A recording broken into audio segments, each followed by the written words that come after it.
Assalamualaikum warahmatullahi wabarakatuh. Perkenalkan, saya atas nama Puspita Pratiwi, NIM 2019-10615. Membuat video ini untuk mites studi kelayakan bisnis kelas N. Selamat menyaksikan.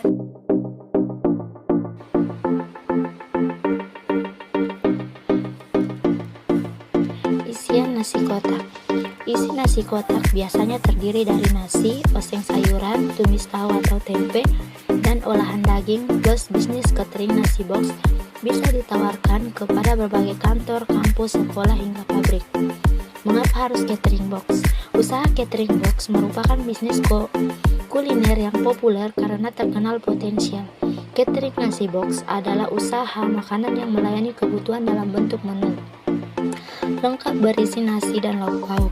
Kemasannya dalam bentuk karton kotak sehingga disebut nasi box atau nasi kotak. Isi nasi kotak biasanya terdiri dari nasi, oseng sayuran, tumis tahu tempe, dan olahan daging. Plus bisnis catering nasi box bisa ditawarkan kepada berbagai kantor, kampus, sekolah, hingga pabrik. Kapan bisnis ini akan berjalan dan jam operasionalnya? Bisnis ini akan berjalan jika pegawai kantoran, acara pernikahan, atau bahkan hajatan memesan catering box untuk digunakan di acara-acara tersebut. Jam operasional catering box disesuaikan dengan jam pemesanan yang dilakukan oleh pelanggan. Misalnya dari jam 7 pagi sampai 8 malam, tergantung dari jam berapa yang mereka inginkan. Di mana bisnis ini akan berjalan?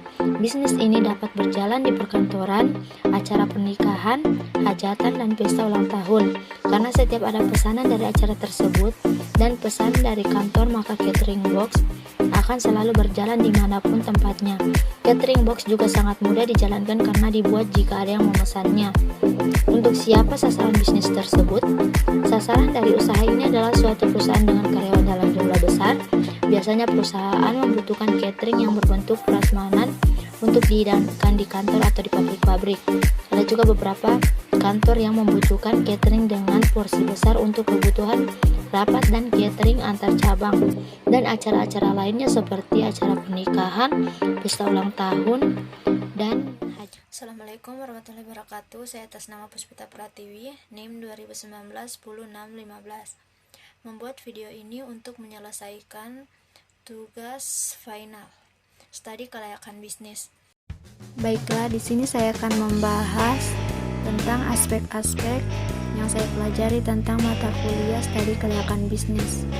Dengan adanya aspek-aspek dalam mata kuliah studi kelayakan bisnis, kita dapat mengetahui bagaimana pentingnya aspek keuangan, aspek pasar, aspek hukum, aspek etika dalam berbisnis, aspek teknis dan teknologi informasi, dan aspek lingkungan usaha. Aspek keuangan, seperti kita tahu bahwa aspek keuangan penting dalam menjalankan suatu bisnis. Begitu juga aspek pasar. Aspek pasar juga penting dalam suatu bisnis karena di mana pasar adalah tempat bertemu antara penjual dan pembeli.